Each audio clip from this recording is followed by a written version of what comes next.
today. It's fun to be sort of the featured speaker, although I'm really here to just learn about what you all do and sort of get a sense of what's happening in San Francisco. That's really exciting. So I just want to give you a brief background of who I am and where I came from. I moved back to San Francisco at the beginning of 2011 after about 5 years in Chicago. I had moved to Chicago to study cultural policy. There's a cultural policy center at the University of Chicago that focuses on arts and their impact in communities.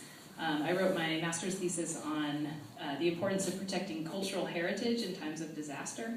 And it's something that's really low on the priority list of most policymakers, but not for me and not for any of you.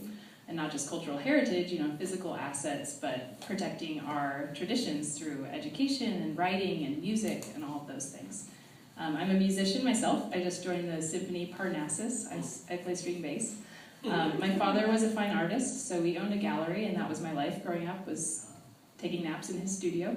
I grew up in Laguna Beach, which is a very warm and welcoming community for artists, so I'm really familiar with how that all works and how it doesn't work in places where it's not as supported. And I came back to San Francisco last year after having worked on a program in Illinois for the Illinois State Treasurer, based on a program here called Bank On San Francisco that's run out of the Treasurer's office. I launched Bank On Illinois for the Illinois State Treasurer, and it was really exciting to learn about all the things that San Francisco is doing that's really progressive and pushing the envelope in a lot of ways. And the Public Utilities Commission is doing that now with our emphasis on community benefits for the neighborhoods that we dig up and we've dug up for weeks and weeks and months at a time.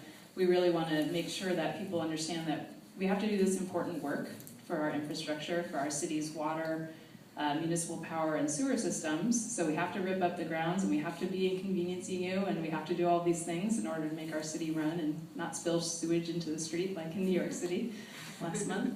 But in order to make sure that the community knows why we're doing that, we spend a lot of time and effort on providing community benefits. So environmental justice, using land in a sustainable and supportive way, so supporting community gardens and urban agriculture.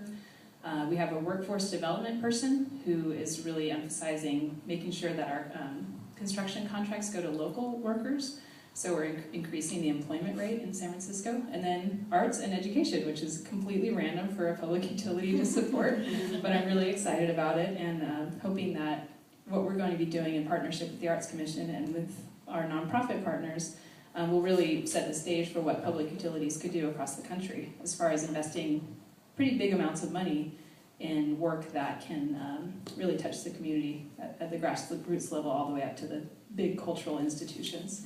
So that's why I'm here.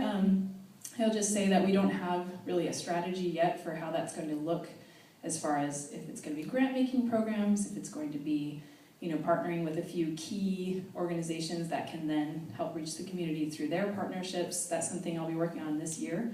But I look forward to meeting all of you, learning about what you do, who you are, and then taking the conversation from there. So thanks so much for having me.